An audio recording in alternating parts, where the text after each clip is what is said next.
Yeah, instantly regretted having this haircut, though my head's all cold.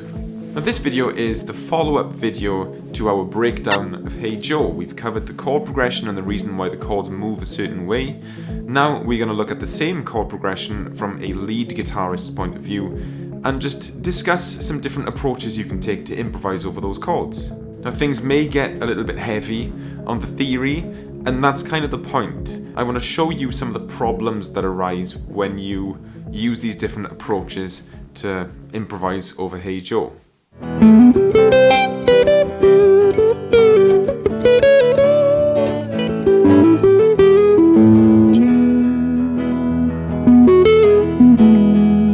This is the chord progression of the song. This is the one that we broke down last time. We looked at the movement from one chord to the next. If you missed that video, you can use this pop it if it works, or you can find a link in the description of this video. Whenever we improvise guitar, every note that we play has a meaning. There's a point, there's a purpose to it. Now what gives these notes the meaning is the chords that are being played at the same time as that note. So if I played a C note over a C chord, it has a place in that chord, so it feels right, it feels correct, it feels... That's because you're playing one of the notes in the chord. Now I don't have to choose C, I can play any of those three notes, C, E, or G. They would all work the same way because there's a home for it. There's a place for it in that chord being played and it feels right. Now to contrast that, if I played a C sharp note over a C chord, that doesn't have a place. That note does not belong with that chord and it sounds wrong, it sounds incorrect. There's nothing wrong or right about it, it's just we interpret it as dissonant, notes that don't like each other. Now we don't have to just use those three notes, we can use any notes we want, as long as they don't clash with any of those, then it's going to sound right. So a lot of people, when given this chord progression to improvise over, they would take the first chord as the key, as the tonal center, and they would fit everything around that. Now in this situation, if you did that, the C chord would be fine, because there's a C, there's an E and a G in this scale. No other note clashes with anything there, it just fits. So let's look at G. So what other notes are in the G chord? We have a B and a D. Now again, all three of those notes are in this key. So the C major scale would fit up to there. If you look at a D chord, however, we have D, F sharp, and A. The F sharp poses a problem at this point because if you played an F note over a D chord, those two notes would clash. And it's not pleasant to listen to for a lot of people because that note does not have a place in the chord. So at this point, we've got to change our approach. We can't keep playing C anymore because they're going to clash. Now there's a lot of things you can do at this point. I'm going to whiz through some of them without going into too much detail of why they work. I know a lot of people watching this just want a rule of thumb. Just give me the answer. What am I supposed to do over this? We'd get to that, but I just want to point out the reasons why you might be getting it wrong when you're approaching it in this way. Now what you could do is start again from here. You could treat D as the new key and you could play in the key of D, and that would accommodate D and A because the notes in the D major key accommodate A, C sharp, and E.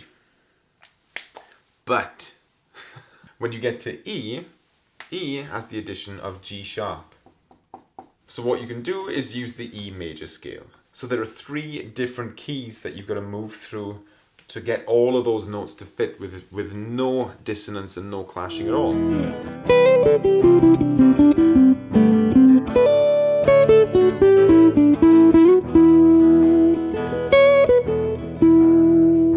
Now there's another way to look at it, where you break it up here, and all three chords can be accommodated in the key of G major.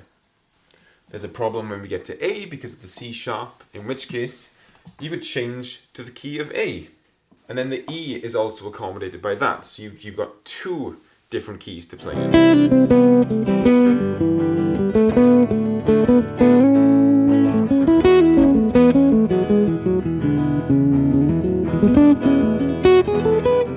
problem with that is it doesn't really resolve the way that we want it to. We want it to resolve to E. So you have to have like a good awareness of what the notes are that you're playing to aim for that E when you want it to resolve. So instead of A major, we could change to E major.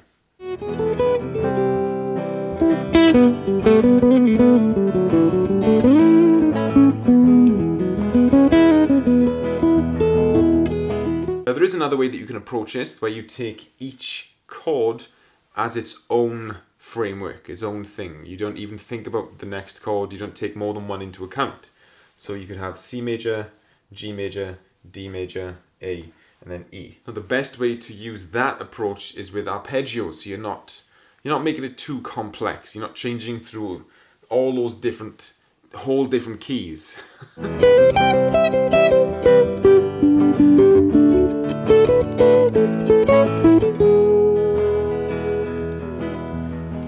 Now the problem we have when we approach improvising in this way is it doesn't matter how you break that up, how you chop it up into different keys and different scales, it'll always sound a little bit fragmented unless you know lots of positions of the same scale and you can link them together seamlessly.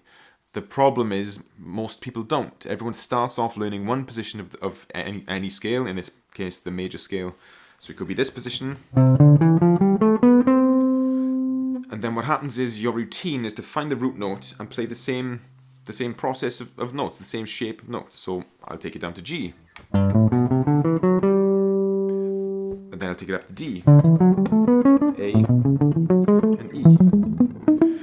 But it sounds jarring. It sounds like a completely different movement. So you can tell the way that you're thinking through it. You can tell, okay, initiate G major, initiate D major. Each part sounds disconnected from each other. Now the way to get around that is to learn the same scales in different positions. Now I'm not a fan of numbering positions of scales because I feel like it's too complicated and there's so many positions of the same scale that it just becomes a pointless exercise of playing the same notes in a different place for no reason. Now this gives you a reason to learn the scales in different positions because you can blend them into each other a little bit more seamlessly. So to give you a usable exercise that you can actually develop this awareness yourself, pick a starting point for the first position. We'll do C major, we'll go through every chord, okay? So C major scale, I'll choose this normal standard position of C major. Okay, and that's my position, and I'm going to keep my hand in this position for the rest of this sequence, for the rest of the chord progression. So how can I find a G major scale without moving my hand anywhere?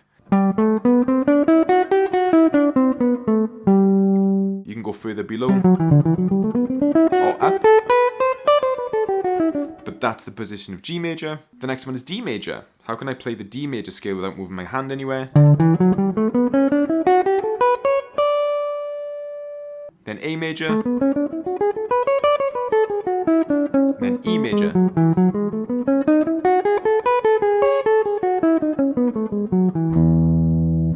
Now the ultimate goal for that is to be able to play all of those different scales in any position of the fretboard. So if I started on C pentatonic major in this position for C major,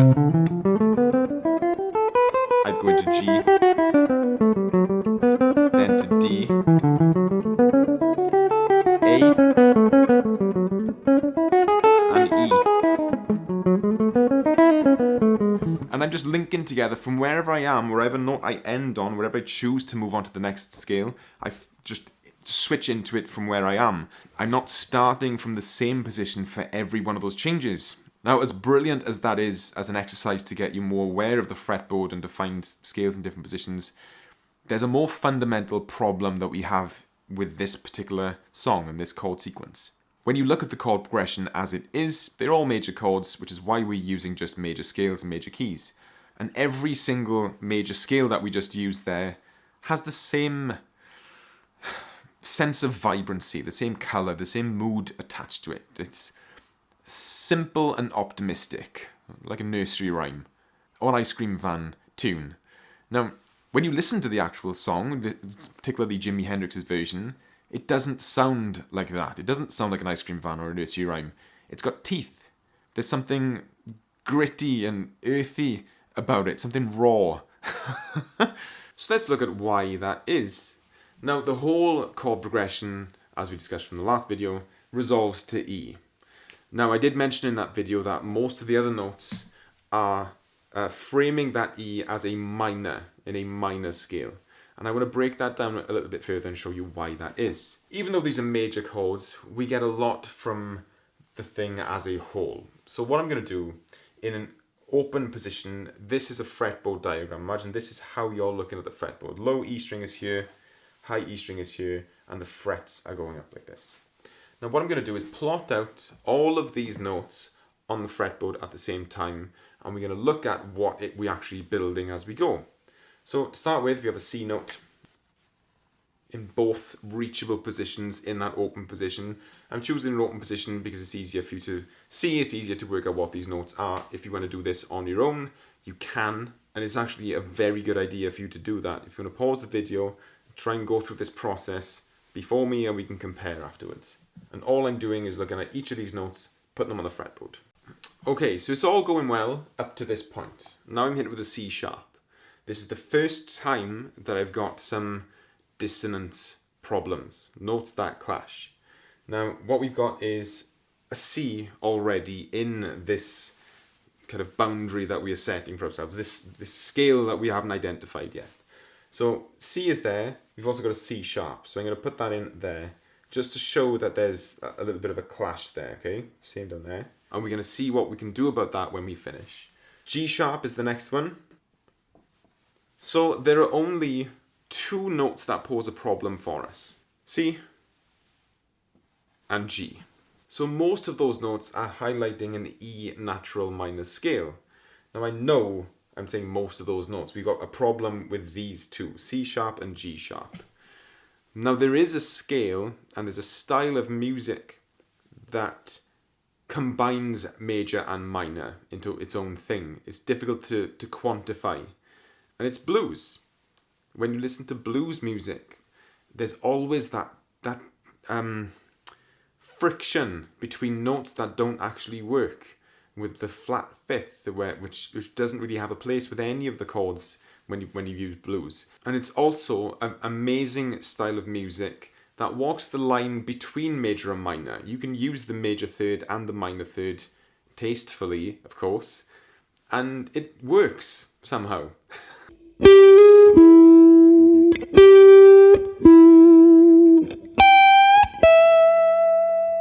Now the reason why it works is almost not quantifiable. It's difficult to say on paper and work out on theory, like, this is why it works. This is why major and minor works at the same time. But it comes down to tension.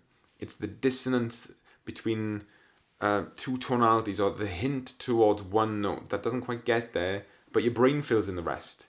And it's difficult to quantify that kind of thing. Everything else that we've done, the other approach where we regimentally play the note in the same key, we know what works, we know what doesn't work, the reasons why. With blues, there's a lot of grey area in between, and that's the line that Jimi Hendrix walks when he improvises over it. That last E chord we actually interpret as E dominant 7. That's the vibe that we get. There's no D sharp anywhere, which means that we're not anticipating it to sound like major 7. It feels wrong if it was major 7. But because a D note has popped up a few times, our brains interpret it as dominant, which is blues. It's just flat out blues. Now, even though the G and the G sharp work together as a bluesy unit, as kind of one tool, it doesn't work for every chord. You wouldn't want to play a G sharp note over a C chord because it clearly doesn't fit. It's not even in the blues parameter. Parameter. And same goes for the C and the C sharp. You just have to be careful of where and when you play it. So when you've got this in your head and you approach it with a core scale of E pentatonic minor, which gives you like most of those notes, well, all of those notes are there in E pentatonic minor. It works for all of those chords to some extent. You just got to be careful of how you highlight the other ones.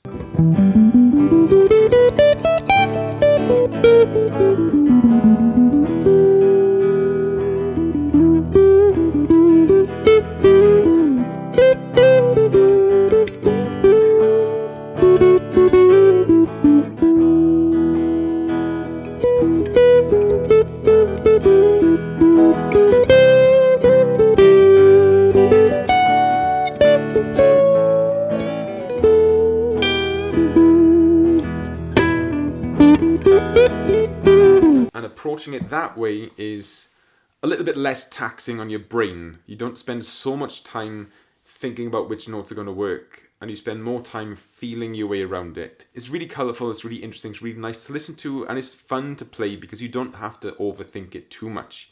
When you approach it in a more complicated, fragmented way, it feels that way when you listen to it. It feels as if it's a little bit blocky, a little bit starchy. When your brain is free to explore, like the playground of what that is, you can season it with more like personality. You can put your own voice on things, you can bend stuff, you don't have to overthink it so much. But it is completely up to taste. It's up to you how you approach it. But hopefully what this has done is just shown you how complicated it could be when you just look at it as a chord progression and you approach it the same way as every other song. There is a lot of thought behind why notes work, and I'm all about that. I try to get all of my students to understand that every note you play has a meaning and it has a purpose. And if you want to learn more about that approach to improvising with emphasis on understanding what you're doing and having creative control of the notes that you play, then I do have a Fundamentals Improvising course. It teaches you how to improvise in any key with full harmonic control. And if you're interested in that, you can find a link in the description. You can head over to my website, scottguitarteacher.com. And don't forget, if you've enjoyed this video, leave a like, leave a comment if you have any questions. Hit subscribe if you want to see more, and it really, really does help the channel and helps my morale, actually, to know that there's friendly people there waiting for my videos. And I'll see you in the next one.